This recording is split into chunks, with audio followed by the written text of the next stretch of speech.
कॅमेरे बसवल्यानं किंवा म्हणजे चोर सोडून संन्याशाला फाशी द्या असा प्रकार आहे हा। तुम्ही चोराचा बंदोबस्त केला पाहिजे, पण तसं नाही म्हणत गव्हर्नमेंट म्हणते की तुमच्या मौल्यवान वस्तू सांभाळून ठेवा। म्हणजे अशी उलटी बोंब सरकार मारतंय। महिलांवरचा अन्याय आणि अत्याचार दिवसेंदिवस वाढत चाललेला आहे, याचा निषेध करण्यासाठी मी इथं आलेलो आहे। वारंवार देशातल्या अनेक भागामध्ये हा अत्याचार वाढताना दिसतोय। याच्यामधला मुख्य मुद्दा हा आहे की सरकार आणि सरकारमध्ये बसलेले सगळे नेते मंडळी, मंत्री संत्री या सगळ्या घटनांमध्ये इन्व्हॉल्व आहेत। म्हणून पीडितांना न्याय भेटायला उशीर होतोय। आम्ही पीडितांना वेळेत न्याय भेटावा, सर्व आरोपींना शिक्षा व्हावी आणि शैक्षणिक संस्थेतले विशेष करून मुलींवरचे अत्याचार हे कमी व्हावेत ते रोखण्यासाठीची GS कॅश नावाची एक कमिटी आहे, ती कमिटी प्रत्येक संस्थेमध्ये गठीत करण्यात यावी।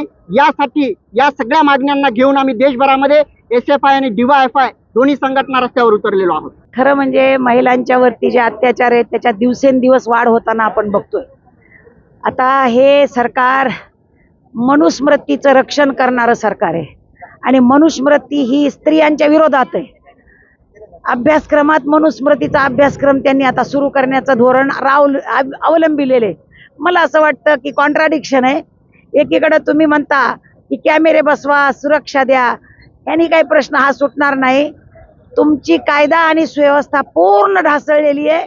प्रशासनावर तुमच्या अधिकाऱ्यांचा वचक नाही।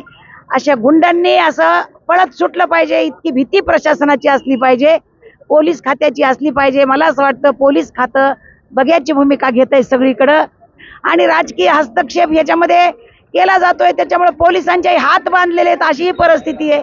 या परिस्थितीचा सामना जनतेनं संघटित होऊन करणं हाच याच्यावर एक उपाय आहे।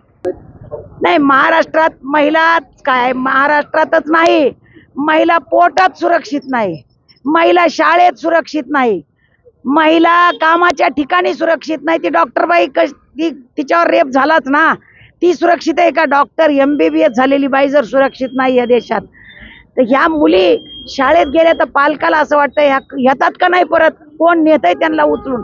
इतक्या महिला असुरक्षित आहेत आणि ह्या असुरक्षित महिलांना खरं म्हणजे संरक्षणाची गरज आहे, परंतु राज्य सरकार, केंद्र सरकार बघ्याची भूमिका घेत आहे, एवढीच त्यांची भूमिका आहे।